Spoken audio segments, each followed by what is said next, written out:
കുടുംബ പ്രേക്ഷകർ സിനിമയേക്കാൾ എന്നും ഇഷ്ടപ്പെടുന്നത് സീരിയലുകളെയാണ്. അത്തരത്തിൽ മലയാളികളുടെ സ്വീകരണ മുറികളിൽ നിറഞ്ഞു നിന്നിരുന്ന ഒരു താരമാണ് അപ്സര.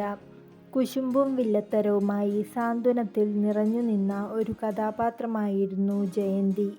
വില്ലത്തിയായ ജയന്തിയെ പ്രേക്ഷകർ ഇരുകൈയും നീട്ടിയാണ് സ്വീകരിച്ചിരുന്നത്.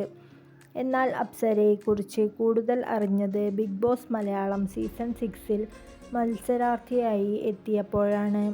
സീസൺ 6-ലെ കരുത്തുറ്റ സ്ത്രീ മത്സരാർത്ഥികളിൽ ഒരാളായിരുന്നു അപ്സര. ഇപ്പോഴിതാ ജീവിതത്തിലെ ഒരു സന്തോഷം പങ്കുവയ്ക്കുകയാണ് അപ്സര. അഭിനയരംഗത്തു നിന്നും താൻ ഉടൻ സർക്കാർ സർവീസിലേക്ക് പ്രവേശിക്കും എന്നാണ് താരം അറിയിച്ചത്.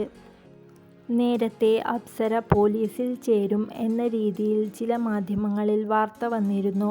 അതിന് പിന്നാലെ ഈ വാർത്തയോട് പ്രതികരിക്കുകയാണ് താരം.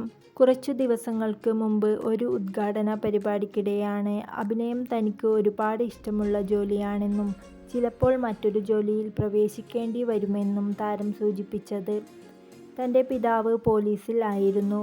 സർവീസിൽ ഇരിക്കുന്ന സമയത്താണ് അദ്ദേഹം അന്തരിച്ചത്. അതിനാൽ താൻ ആശ്രിത നിയമനത്തിന് അപേക്ഷ നൽകിയിരുന്നു. അടുത്തിടെയാണ് ഇത് സംബന്ധിച്ച സർക്കാർ ഉത്തരവ് വന്നത്. അച്ഛൻ പോലീസായതിനാൽ പോലീസിൽ ചേരുന്നു എന്ന രീതിയിലാണ് വാർത്ത വന്നത്. എന്നാൽ പോലീസിൽ ആയിരിക്കില്ല താൻ മിക്കവാറും എത്തുക. ഉത്തരവ് വന്നതേയുള്ളൂ. ബാക്കി കാര്യങ്ങൾ നടക്കാനുണ്ട് എന്നും താരം കൂട്ടിച്ചേർത്തു.